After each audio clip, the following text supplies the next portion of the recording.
आज भी जब मैं उस दिन को याद करता हूं तो मेरी रूह कांप उठती है। समझ नहीं आता कि जो भी मैंने देखा क्या वो सच था या फिर कोई भ्रम।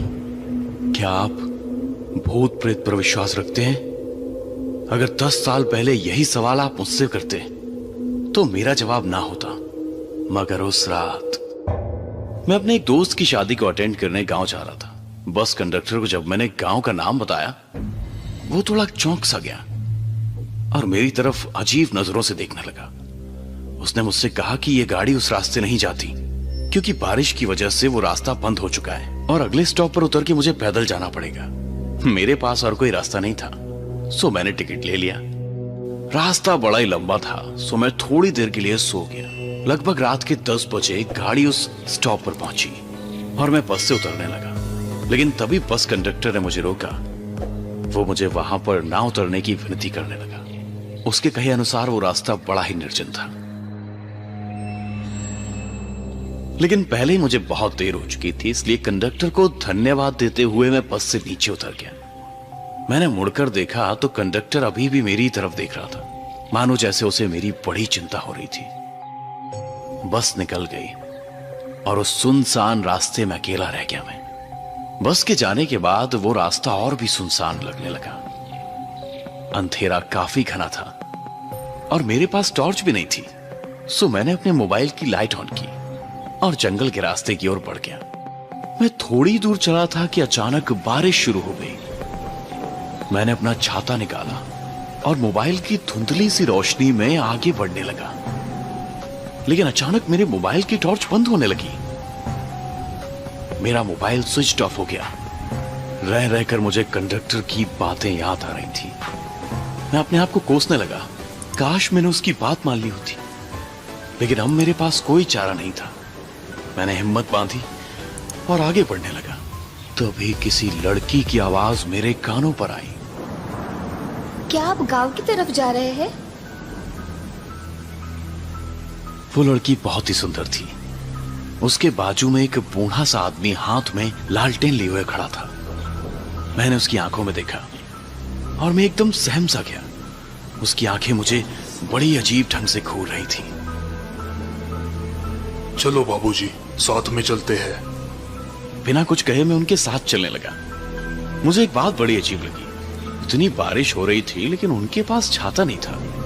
उस बूढ़े आदमी ने अपने पूरे बदन पर एक कंबल लपेट लिया था और वो लड़की तो बारिश में पूरी भीग चुकी थी।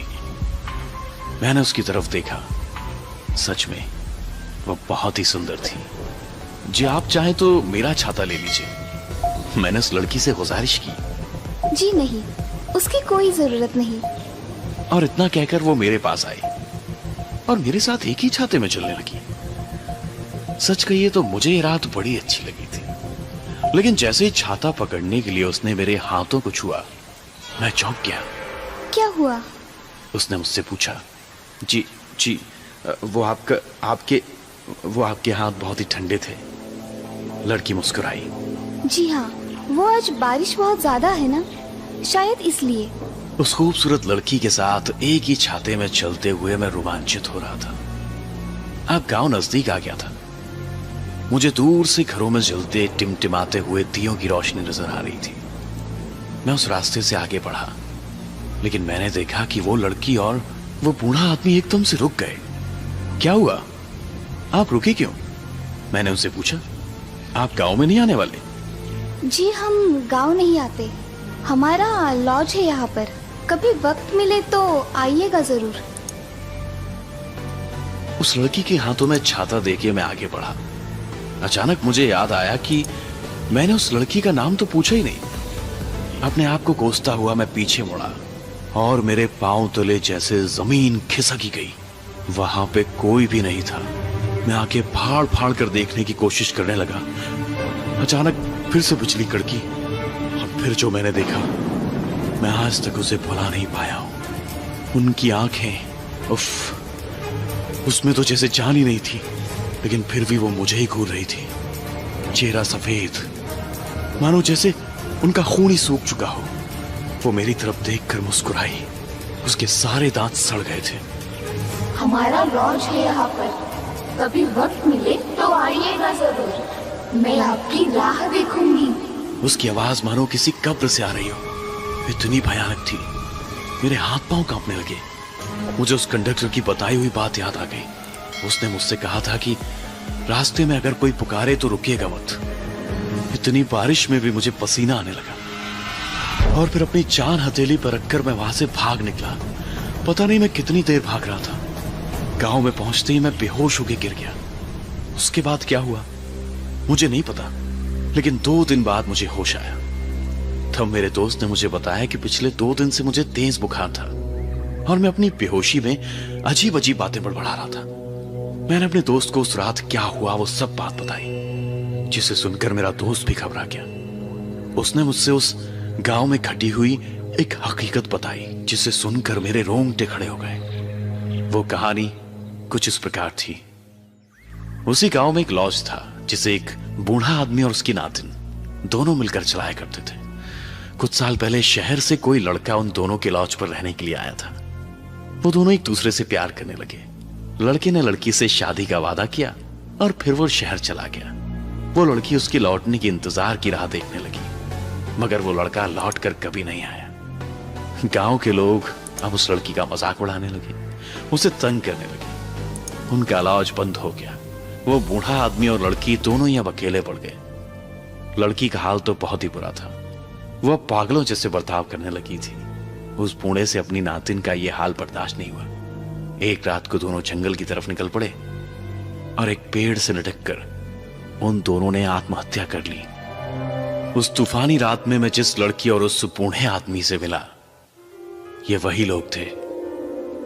आज भी जब मुझे वो तूफानी रात याद आती है तो मैं चैन से नहीं सो पाता। अब आप ही बताइए, उस रात जो भी मैंने देखा या फिर महसूस किया, वो सच था या फिर मेरा भ्रम? हाँ, आपको क्या लगता है, क्या भूत प्रेत सच में होते हैं?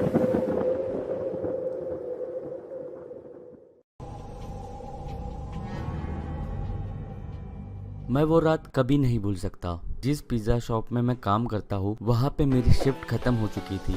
मैं रेडी हो रहा था घर जाने को, तभी वो फ़ोन बजा। उस रात काउंटर पे मैं ही अकेला काम कर रहा था, तो मैंने ही फ़ोन रिसीव किया, लेकिन कोई बात ही नहीं कर रहा था, इसीलिए मैंने फ़ोन रख दिया। कुछ 1 मिनट बाद फिर से वो फ़ोन रिंग हुआ। मैंने फ़ोन रिसीव किया, तभी भी साइलेंस ही था। मैं फ़ोन फिर से रखने ही वाला था, तब मैंने एक कोल्ड और वीक साउंड सुनी फ़ोन से। वो आवाज़ किसी ओल्डर वुमन की थी। उसने कहा उसे रेगुलर चिकन पिज़्ज़ा चाहिए। मैं फ़ोन पे तो शांत रहा, लेकिन अंदर से तो मैं उस बूढ़ी औरत को गालियाँ दे रहा था। मैं अपनी शिफ्ट ख़त्म करके घर जाने ही वाला था, तभी उसका फ़ोन आया था। मैंने अपने बॉस को कहा कि कोई तो पिज़्ज़ा डिलीवरी ऑर्डर कर रहा है। मेरे बॉस ने कहा मुझे वो पिज़्ज़ा डिलीवर करना होगा। पहले तो मैं बहुत अपसेट हुआ, लेकिन मैंने सोचा कि मुझे इसका टिप भी मिलेगा, और बूढ़े लोग बहुत ही ज़्यादा अच्छी टिप देते हैं। मैंने एड्रेस नोट डाउन किया और मैंने उसे कहा कि मैं वहाँ पे जल्दी आ जाऊँगा, लेकिन उसने पहले से ही फ़ोन कट कर दिया था। वो काफ़ी स्ट्रेंज था और रूड था। मेरे बॉस ने मुझे डिलीवरी के बाद घर जाने को कहा, क्योंकि वापस आने तक तो पिज़्ज़ा शॉप बंद हो चुका होगा। तो कुछ 11 बजने से थोड़ी देर पहले ही मैं अपने गाड़ी में बैठा और पिज़्ज़ा डिलीवरी करने के लिए निकल गया। दिए हुए घर का एड्रेस काफ़ी शांत जगह पे था। जीपीएस की मदद से मैं एड्रेस लोकेशन पे पहुंचा। वो काफ़ी शांत और 1 फ्लोर का घर था।